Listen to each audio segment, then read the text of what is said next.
tìm cô gái xuân xưa, cho với bao niềm nhớ, có đâu ngờ xuân vắng người thơ.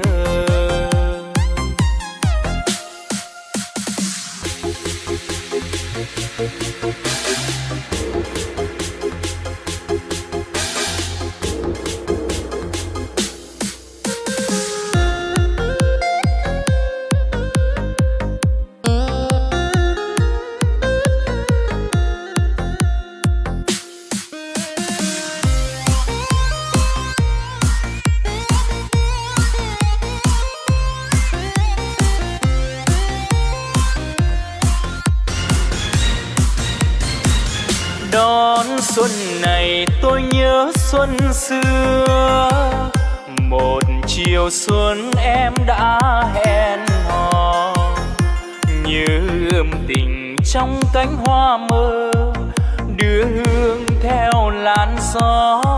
Em nói rằng em viết thành thơ. Đón xuân này tôi nhớ xuân xưa, hẹn gặp nhau khi pháo giao thừa. Em đừng chờ tôi trước sông thưa, tôi đi qua đầu ngõ, hỏi nhau thầm xuân đã về chưa. Xuân đến xuân đi, xuân về theo thương nhớ, xuân qua để tôi chờ. Xuân đến xuân đi, xuân về mơn lá hoa, xuân qua rung đường tơ. Bước sông hồ như đắm như mơ, trở về đây khi gió sang mùa. Mong ước tìm cô gái xuân xưa, cho với bao niềm nhớ, có đâu ngờ xuân vắng người thơ.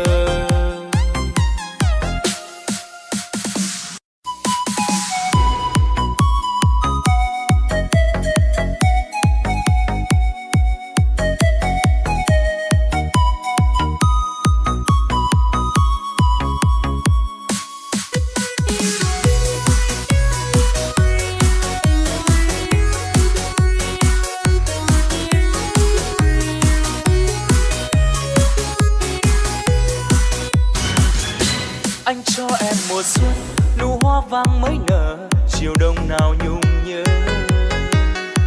Đường lao sao lá đầy, chân bước mòn vỉa phố, mắt buồn vin ngọn cây. Anh cho em mùa xuân này tất cả lộc non vừa chảy lá.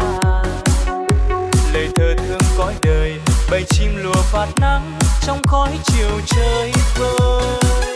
Đất mẹ gầy cò lúa, đồng ta xanh mấy mùa. Ngoài đê diều căng gió, thoảng câu hò đôi lứa.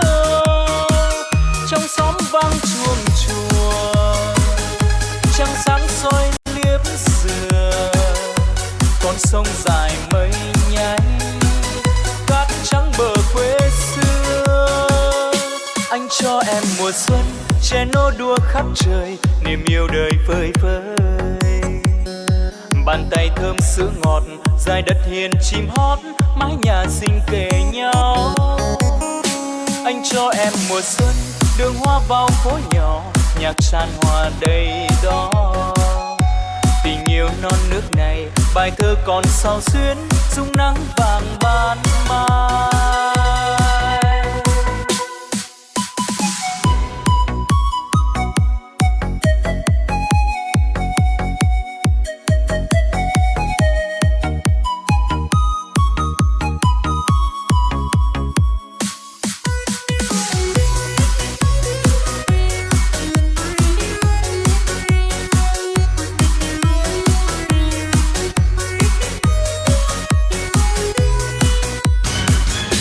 Anh cho em mùa xuân, nụ hoa vàng mới nở, chiều đông nào nhung nhớ. Đường lao sao lá đầy, chân bước mòn vỉa phố, mắt buồn vì ngọn cây. Anh cho em mùa xuân này tất cả lộc non vừa chảy lá. Lời thơ thương cõi đời, bầy chim lùa vạt nắng trong khói chiều trời vơi. Đất mẹ gầy cỏ lúa, đồng ta xanh mấy mùa. Ngoài đê diều căng gió, thoảng câu hò đôi lứa. Trong xóm vang chuông chùa, trăng sáng soi liếp sườn. Con sông dài mây nhánh, cát trắng bờ quê xưa. Anh cho em mùa xuân, che nô đua khắp trời, niềm yêu đời phơi phới. Bàn tay thơm sữa ngọt, dài đất hiền chim hót, mái nhà xinh kề nhau. Anh cho em mùa xuân, đường hoa vào phố nhỏ, nhạc tràn hòa đầy đó. Tình yêu non nước này, bài thơ còn sao xuyến, dung nắng vàng ban mai.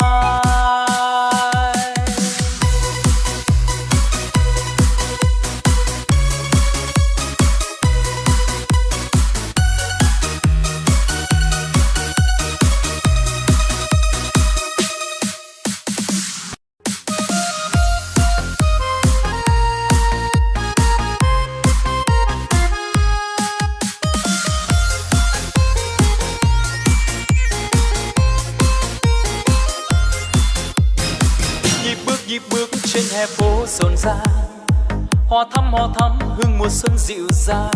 Xa mây trời một màu xanh, em tươi cười vào cùng anh đón xuân về. Giọt sương mai long lanh thế, lòng ai bâng khuâng vai kề.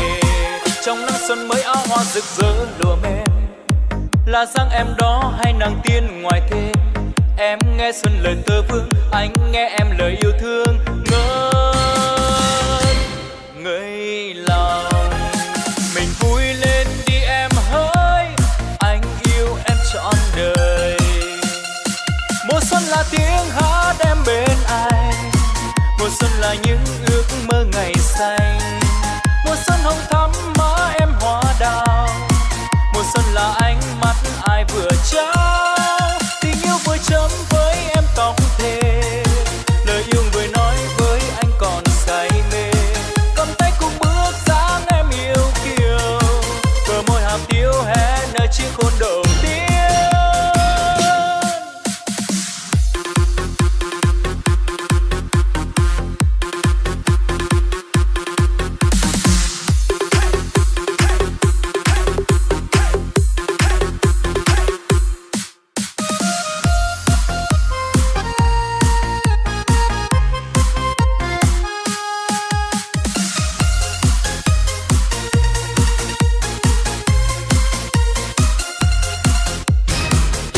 Nhịp bước trên hè phố rộn ràng, hoa thắm hương mùa xuân dịu dàng. Xa mây trời một màu xanh, em tươi cười vào cùng anh đón xuân về. Giọt sương mai long lanh thế, lòng ai bâng khuâng vai kề. Trong nắng xuân mới áo hoa rực rỡ lụa mềm, là dáng em đó hay nàng tiên ngoài thềm. Em nghe xuân lời thơ vương, anh nghe em lời yêu thương ngất ngây lòng. Mình vui lên đi em hỡi, anh yêu em trọn đời. Mùa xuân là tiếng hát em bên anh, mùa xuân là những ước mơ ngày xanh. Mùa xuân hồng thắm má em hoa đào, mùa xuân là ánh mắt ai vừa trao. Tình yêu vừa chấm với em tóc thề, lời yêu vừa nói với anh còn say mê. Cầm tay cùng bước dáng em yêu kiều, bờ môi hàm tiếu hé nơi chiếc hôn đầu tiên.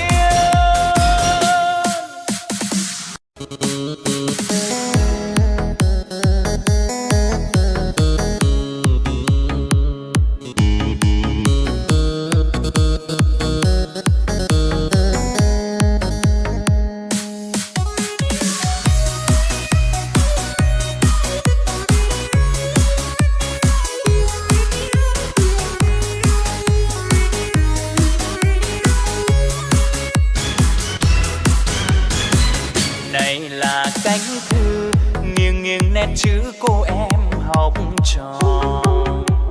Này là bánh trưng mẹ già từ tay gói gửi cho con. Này là áo len bao nhiêu đêm thâu em ngồi em đan. Nay em gửi ra tới chiến trường mang chút tình hậu phương thương mến. Ngồi đọc lá thư đơn sơ tha thiết văn chương học trò. Nhìn cặp bánh trưng mà lòng chợt thương mẹ già xa xôi. Mặc vào áo len sao như tôi nghe trong lòng chơi vơi. Xuân đang về trên khắp đất trời nhưng tất cả xuân là ở đây. Tôi xin cảm ơn người, cảm ơn ai đã đem luyến thương nồng ấm đến với Linh. Cảm ơn ai khi xuân về vui thật là vui, không quên người sương gió xa trường, âu yếm cười tình đi muôn nơi. Thật nhiều mến thương tâm tư tha thiết tôi xin gửi về, gửi mẹ kính yêu vài lời của con chúc mừng năm nay. Và gửi đến em bao nhiêu yêu thương anh dành cho em. Khi xuân về xin hãy yêu đời, ta đón đời xuân hồng ngày mai.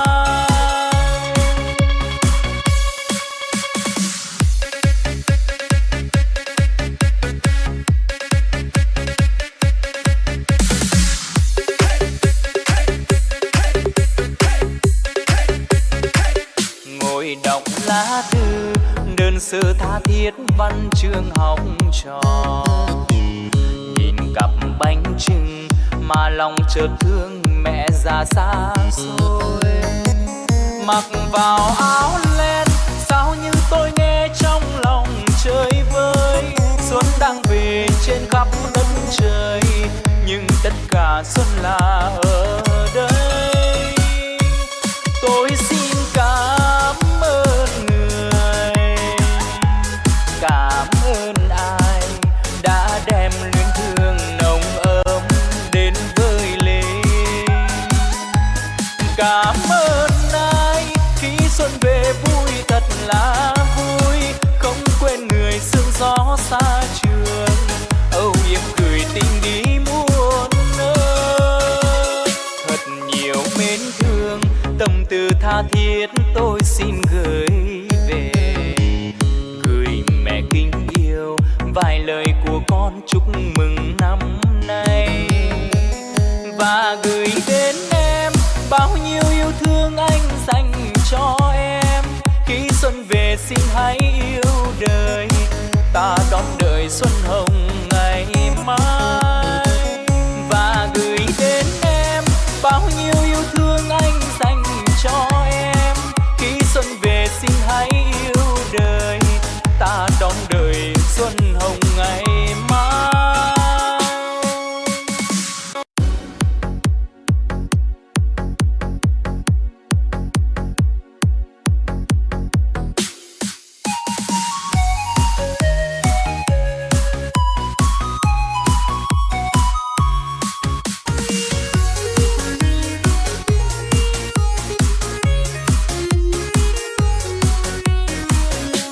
Hoa lá nở thắm đẹp làn môi hồng. Xuân đến rồi đây nào ai biết không, mang những hoài mong đi vào ngày tháng. Bao nhiêu mơ ước đến khi mùa xuân sang. Tôi chúc gì đây vào mùa xuân này, khi nắng vàng tươi nhuộm làn tóc ai, khi gió nhẹ lay hoa đào hồng thắm, trong khi xuân ấm mới tô đẹp tháng nào. Tôi chúc muôn người mọi điều ước muốn, non nước vinh quang trong tia nắng thanh bình, để người anh lính chiến quay về gia đình tìm vui bên lửa ấm. Tôi chúc yên lành người người khắp chốn, mong gió đưa duyên cho cô gái xuân thì ước nguyện sao trong thành diệu hồng sẽ duyên. Tôi chúc ngày mai dù đường xa vời, trai gái bền duyên đẹp tình lứa đôi, cho bướm vàng bay trên nẻo đường mới, vai trên vai những lúc tâm tình lên khơi. Tôi chúc rồi đây người về phương nào, cho dấu thời gian lạnh lùng lướt mau, mong ước ngày sau như là ngày trước, tay trong tay nhớ lúc trao thiệp đầu xuân.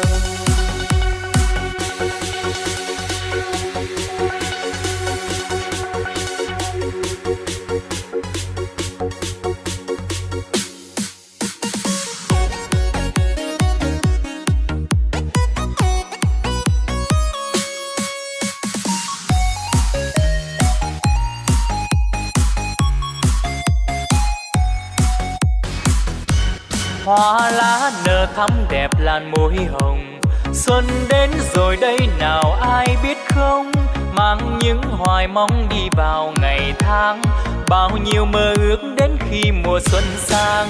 Tôi chúc gì đây vào mùa xuân này, khi nắng vàng tươi nhuộm làn tóc ai, khi gió nhẹ lay hoa đào hồng thắm, trong khi xuân ấm mới tô đẹp tháng nào. Tôi chúc muôn người mọi điều ước muốn, non nước vinh quang trong tia nắng thanh bình, để người anh lính chiến quay về gia đình tìm vui bên lửa ấm. Tôi chúc yên lành người người khắp chốn, mong gió đưa duyên trong cô gái xuân thì, ước nguyện sao trong thành diệu hồng sẽ duyên. Tôi chúc ngày mai dù đường xa vời, trai gái bền duyên đẹp tình lứa đôi, cho bướm vàng bay trên nẻo đường mới, vai trên vai những lúc tâm tình lên khơi. Tôi chúc rồi đây người về phương nào, cho dấu thời gian lạnh lùng lướt mau, mong ước ngày sau như là ngày trước, tay trong tay nhớ lúc trao thiệp đầu xuân.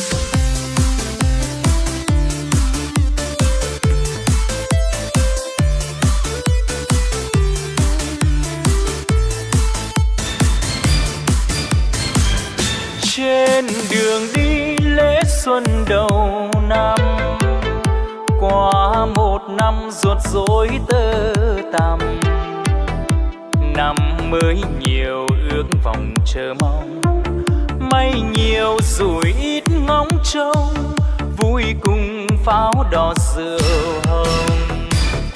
Ta cùng nhau đón thêm mùa xuân, xuân dù thay đổi biết bao lần, xin khấn nguyện kết chặt tình thân, viên cành lộc những bâng khuâng, năm nay chắc gặp tình quân. Xuân mang niềm tin tới, bao la nguồn yêu mới, như hoa mai nở phơi phới. Thế gian thấy nụ cười, đón cho nhau cuộc đời, trên đất mẹ vui khắp nơi. Xuân gieo lộc khắp chốn, xuân đi rồi xuân đến, cho nhân gian đầy lưu luyến. Đón thư nơi trần tiền, viết thư thăm bạn hiền, một lời nguyện xin chớ quên. Mong đầu năm cuối năm gặp may, gia đình luôn hạnh phúc sum vầy, trên bước đường xanh lời dòng mây. Duyên vừa đẹp ý đắp xây, ôm nàng xuân đẹp vào tay.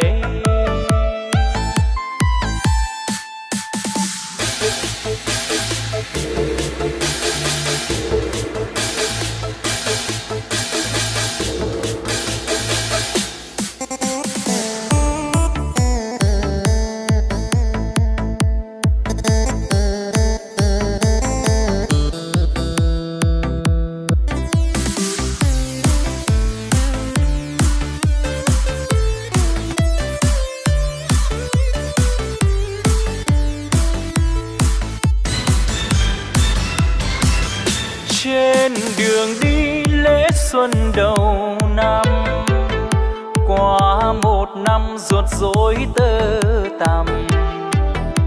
Năm mới nhiều ước vọng chờ mong, may nhiều rủi ít ngóng trông, vui cùng pháo đỏ rượu hồng. Ta cùng nhau đón thêm mùa xuân, xuân dù thay đổi biết bao lần. Xin khấn nguyện kết chặt tình thân, vin cành lộc những bâng khuâng, năm nay chắc gặp tình quân. Xuân mang niềm tin tới, bao la nguồn yêu mới, như hoa mai nở phơi phới. Thế gian thấy nụ cười, đón cho nhau cuộc đời, trên đất mẹ vui khắp nơi.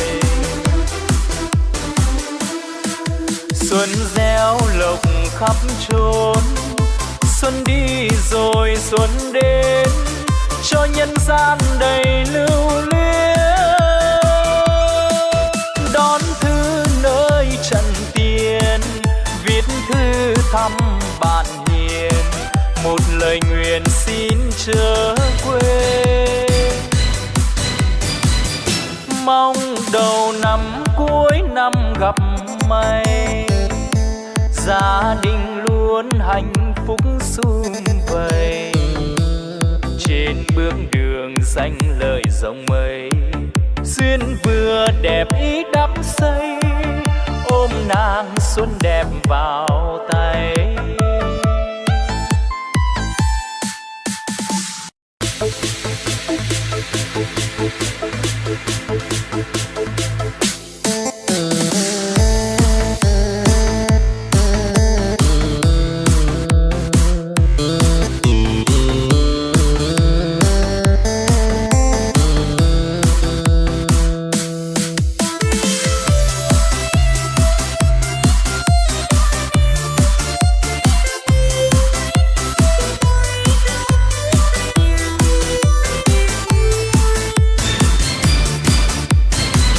Mỗi mùa xuân sang mẹ tôi già thêm một tuổi, mỗi mùa xuân sang ngày tôi xa mẹ càng gần.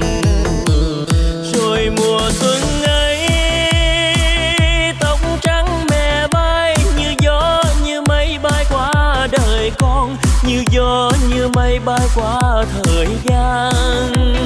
Ôi mẹ của tôi, mẹ già như chuối chín cây, gió lái mẹ rụng con phải mồ côi. Gió lái mẹ rụng con phải mồ côi. Mồ côi tội lắm ai ơi, đói cơm khát nước biết người nào lo. Đói cơm khát nước biết người nào lo. Mỗi mùa xuân sang mẹ tôi già thêm một tuổi, mỗi mùa xuân sang ngày tôi xa mẹ càng gần. Dù biết như thế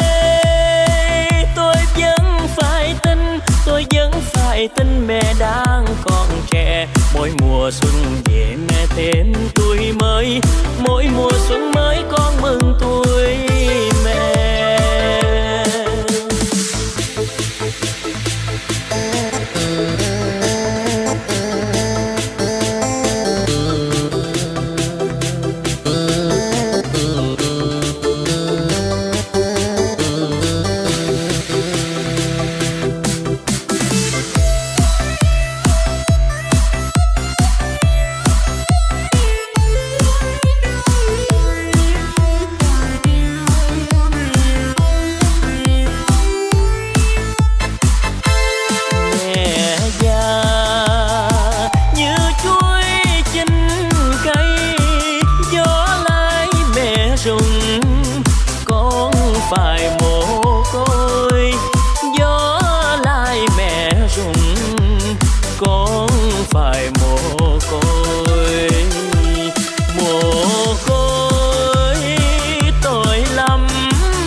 Thêm một tuổi, mỗi mùa xuân sang ngày tôi xa mẹ càng gần. Dù biết như thế tôi vẫn phải tin mẹ đang còn trẻ. Mỗi mùa xuân về mẹ thêm tuổi mới, mỗi mùa xuân mới con mừng tuổi mẹ. Mỗi mùa xuân về mẹ thêm tuổi mới, mỗi mùa xuân mới con mừng tuổi mẹ.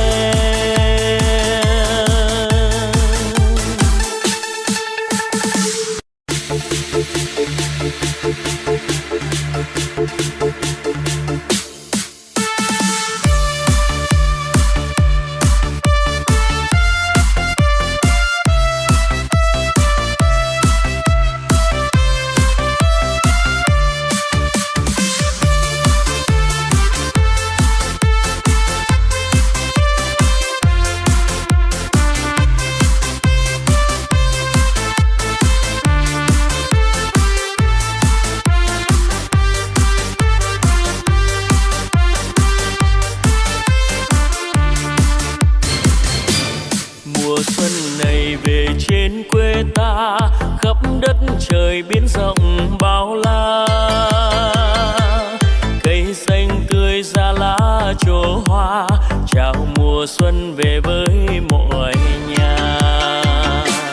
Thành phố Hồ Chí Minh quê ta đã viết nên thiên anh hùng ca, thiên anh hùng ca ngàn năm sáng chói lưu danh đến muôn đời. Thành phố Hồ Chí Minh năm nay mùa xuân về rợp bóng cờ bay, nước thêm trong dòng sông bên nghe, chợ thêm đông chợ vui bên thành. Mùa xuân trên thành phố Hồ Chí Minh quang vinh, ôi đẹp biết bao, biết mấy tự hào. Sài Gòn nơi cả nước vẫy chào, cờ sao đang tung bay cao, qua hết rồi những năm thương đau, xa 30 năm nay đã gặp nhau, vui sao nước mắt lại trào. Mùa xuân trên thành phố Hồ Chí Minh quang vinh, ôi hạnh phúc biết bao, bao năm vẫn đợi chờ mà niềm vui như đến bất ngờ.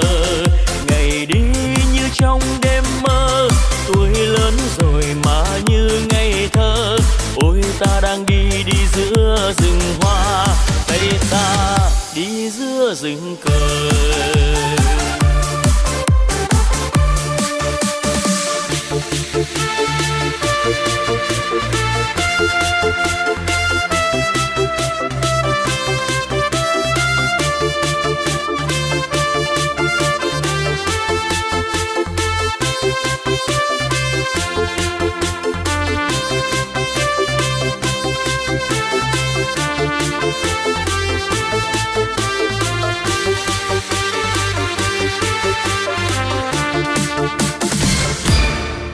xuân này về trên quê ta, khắp đất trời biển rộng bao la.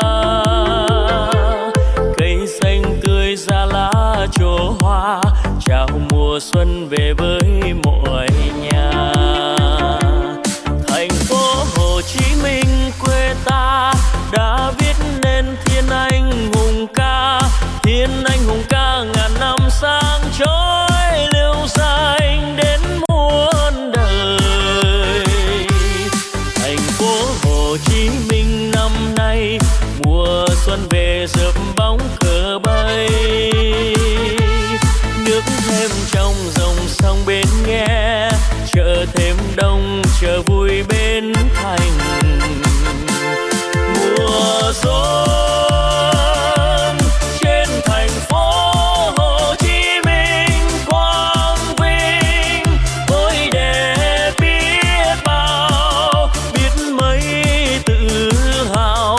Sài Gòn nơi cả nước vẫy chào, cờ sao đang tung bay cao.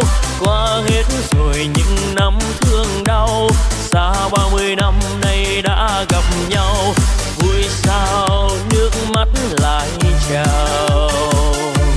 Mùa xuân trên thành phố Hồ Chí Minh quang vinh, ôi hạnh phúc biết bao. Bao năm vẫn đợi chờ mà niềm vui như đến bất ngờ, ngày đi như trong đêm mơ. Tuổi lớn rồi mà như ngây thơ, ôi ta đang đi giữa rừng hoa, tay ta đi giữa rừng cờ. Mùa xuân trên thành phố Hồ Chí Minh là mùa xuân đẹp nhất quê mình.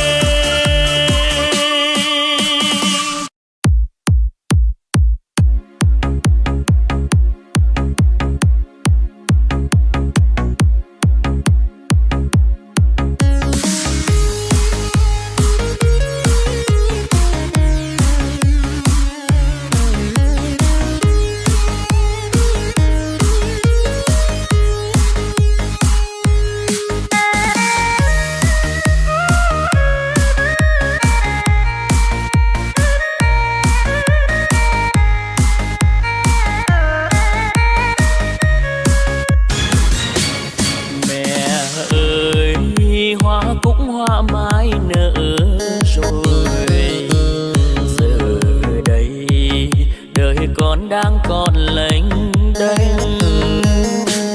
Đèo cao gió lộng ngày đêm bạt ngàn, áo trận sơn vai bạc màu, nhìn xuân về lòng buồn mênh mang. Ngày đi con hứa xuân sau sẽ về, mà này đã bao xuân rồi trôi qua. Giờ đây tóc mẹ già chắc bạc nhiều, sớm chiều vườn rau vườn cà, mẹ biết nhớ cậy vào tay ai. Đêm nay núi rừng gió nhẹ sang xuân, thoáng mùi mai nở đâu đây, nghe lòng lạc loài chơi vơi.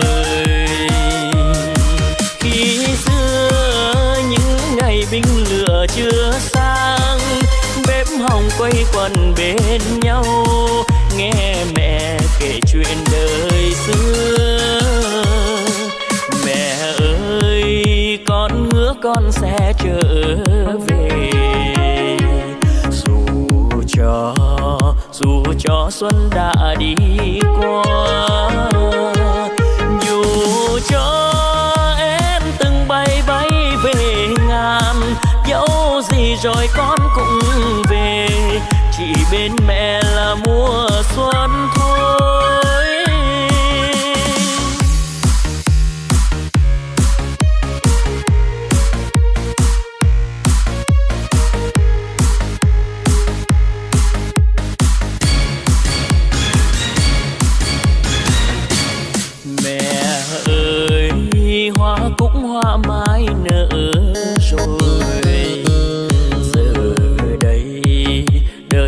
đang còn lênh đênh.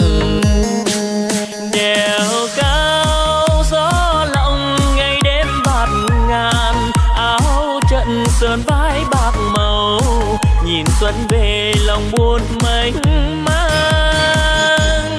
Ngày đi con hứa xuân sau sẽ về, mà này đã bao xuân rồi trôi qua. Giờ đây tóc mẹ già chắc bạc nhiều, sớm chiều vườn rau vườn cà, mẹ biết nhờ cậy vào tay ai. Đêm nay núi rừng gió nhẹ sang xuân, thoáng mùi mai nở đâu đây, nghe lòng lạc loài chơi vơi. Khi xưa những ngày binh lửa chưa sang, bếp hồng quay quần bên nhau, nghe mẹ kể chuyện đời xưa. Mẹ ơi con hứa con sẽ trở về, dù cho xuân đã đi qua, dù cho em từng bay bay về ngàn, dẫu gì rồi con cũng về, chỉ bên mẹ là mùa xuân thôi.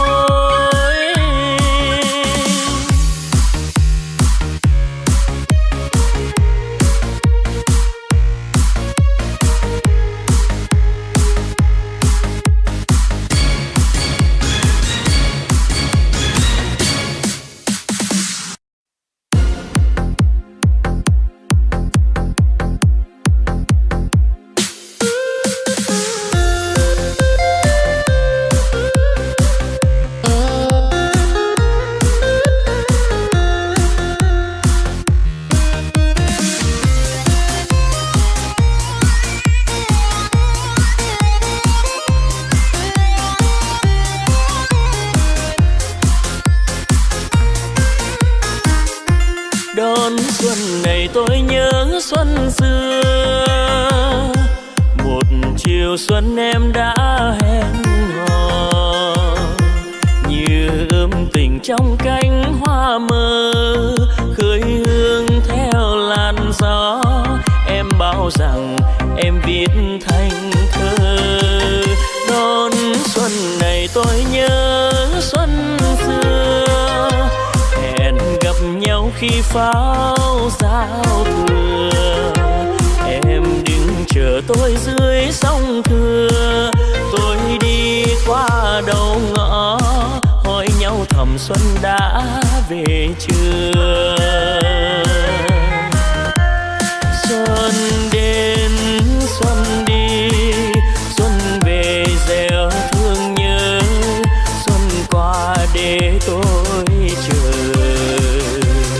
Xuân đến xuân đi, xuân về mơn lá hoa, xuân qua dung đường tơ. Bước sông hồ như đắm như mơ, trở về đây khi gió sang mùa. Mong ước tìm cô gái xuân xưa, cho vơi bao niềm nhớ. Có đâu ngờ xuân vắng người thơ.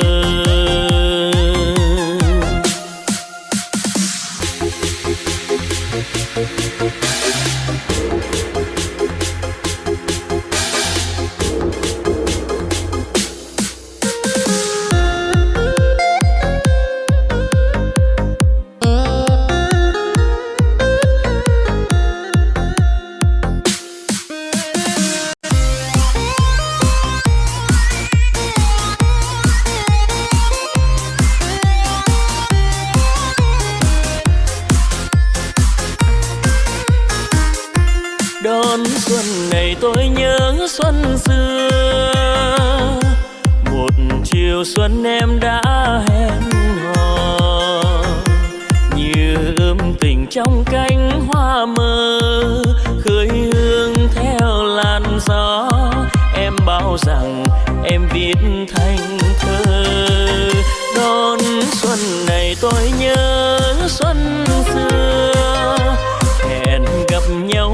pháo giao thừa. Em đừng chờ tôi dưới sông Thừa, tôi đi qua đầu ngõ hỏi nhau thầm xuân đã về chưa. Xuân đến xuân đi, xuân về gieo thương nhớ, xuân qua để tôi chờ. Xuân đến xuân đi, xuân về mơn lá hoa, xuân qua dung đường tơ. Bước sông hồ như đắm như mơ, trở về đây khi gió sang mùa. Mong ước tìm cô gái xuân xưa, cho vơi bao niềm nhớ. Có đâu ngờ xuân vắng người thơ.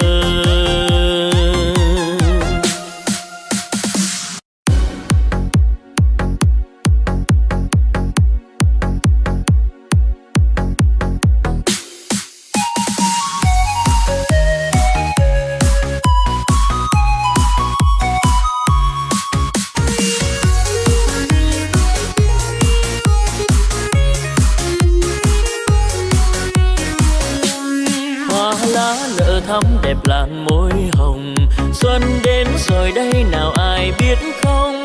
Mang những hoài mong đi vào ngày tháng, bao nhiêu mơ ước đến khi mùa xuân sang.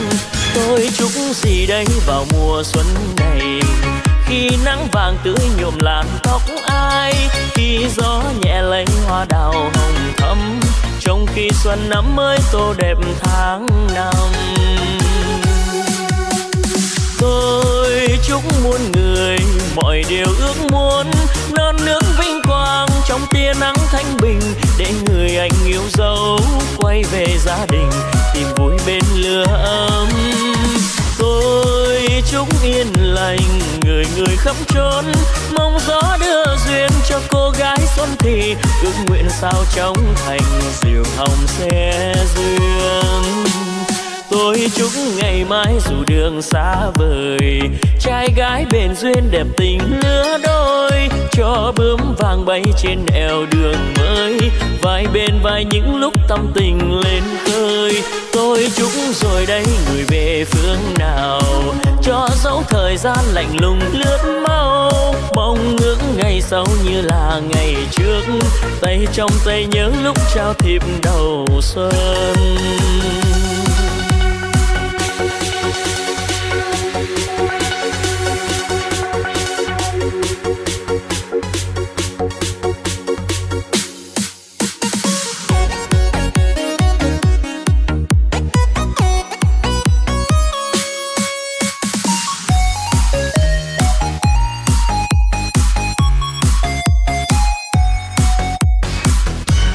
Hoa lá nở thắm đẹp làn môi hồng, xuân đến rồi đây nào ai biết không. Mang những hoài mong đi vào ngày tháng, bao nhiêu mơ ước đến khi mùa xuân sang. Tôi chúc gì đây vào mùa xuân này, khi nắng vàng tưới nhuộm làn tóc ai, khi gió nhẹ lấy hoa đào hồng thắm, trong khi xuân năm mới tô đẹp tháng năm. Tôi chúc muôn người mọi điều ước muốn, non nước vinh quang trong tia nắng thanh bình, để người anh yêu dấu quay về gia đình tìm vui bên lửa ấm. Tôi chúc yên lành người người khắp trốn, mong gió đưa duyên cho cô gái xuân thì, ước nguyện sao trong thành diều hồng xe dương. Tôi chúc ngày mai dù đường xa vời, trai gái bền duyên đẹp tình lứa đôi, cho bướm vàng bay trên eo đường mới, vai bên vai những lúc tâm tình lên khơi. Tôi chúc rồi đây người về phương nào, cho dấu thời gian lạnh lùng lướt mau, mong ước ngày sau như là ngày trước, tay trong tay nhớ lúc trao thiệp đầu xuân.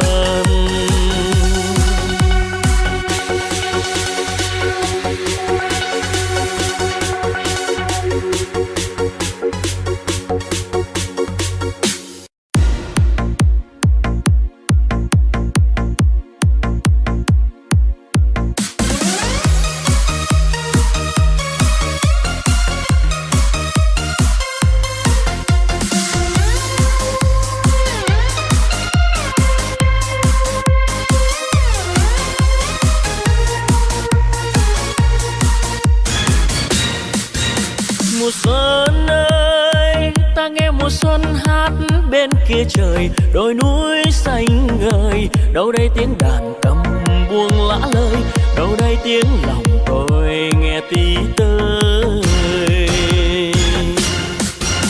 Và em tôi lung linh gió sương trắng trong vơi vợi, em biết yêu rồi, em yêu những chiều ngồi nghe rõ rơi, em yêu tiếng đàn tôi yêu thế thôi.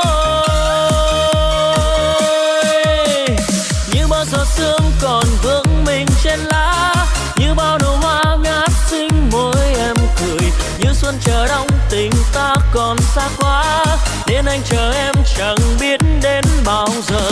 Đêm nay từng đàn chim trắng về xa em, biết ngày xuân nắng có còn vương trên môi em.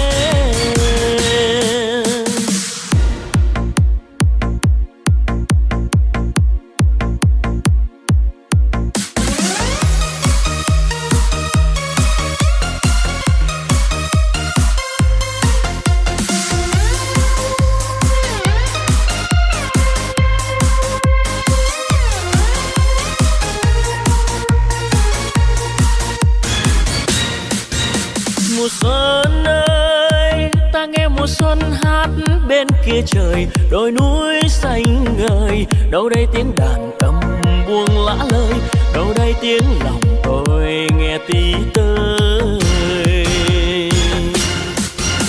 Và em tôi lung linh gió sương trắng trong vơi vợi, em biết yêu rồi, em yêu những chiều ngồi nghe rõ rơi, em yêu tiếng đàn tôi yêu thế thôi.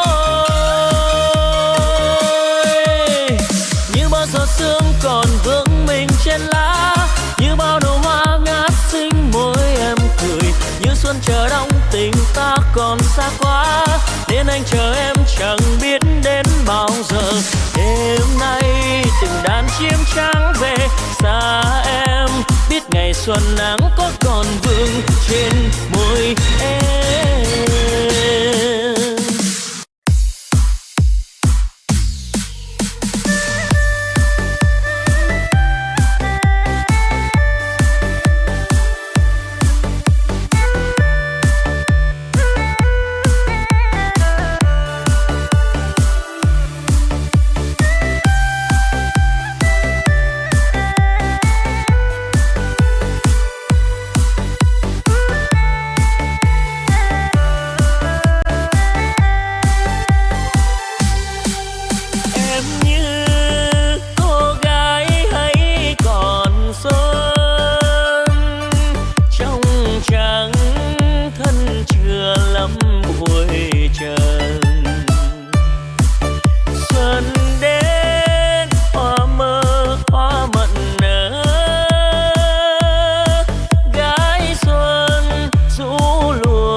thừa nghe một khúc dân ca, bài dân ca tha thiết đậm đà.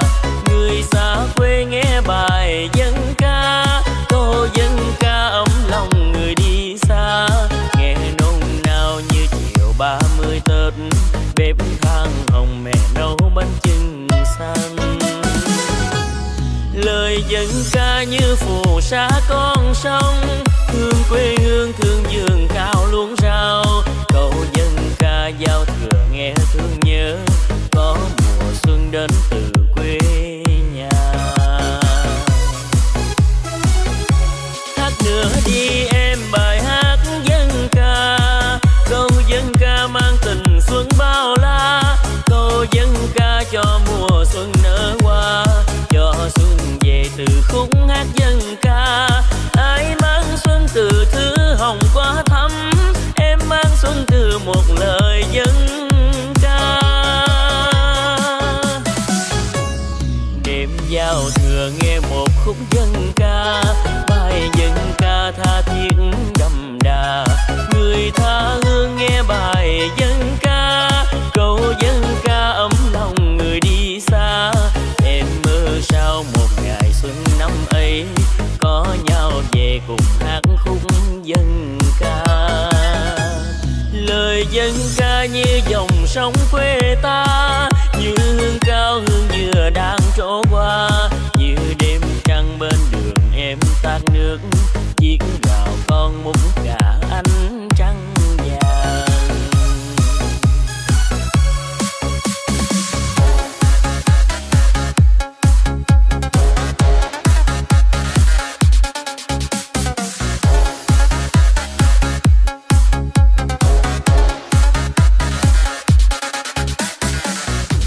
Hát nữa đi em bài hát dân ca, câu dân ca mang tình xuân bao la. Câu dân ca cho mùa xuân nở hoa, cho xuân về từ khúc hát dân ca. Ai mang xuân từ thứ hồng qua thắm, em mang xuân từ một lời dân ca. Đêm giao thừa nghe một khúc dân ca, bài dân ca tha thiết đậm đà. Người tha hương nghe bài dân ca, câu dân ca ấm lòng người đi xa. Em mơ sao một ngày xuân năm ấy, có nhau về cùng hát khúc dân ca. Lời dân ca như dòng sông quê ta, như hương cao hương dừa đang trổ qua. Như đêm trăng bên đường em tát nước, chiếc gạo con múc cả ánh trăng vàng. Như đêm trăng bên đường em tát nước, chiếc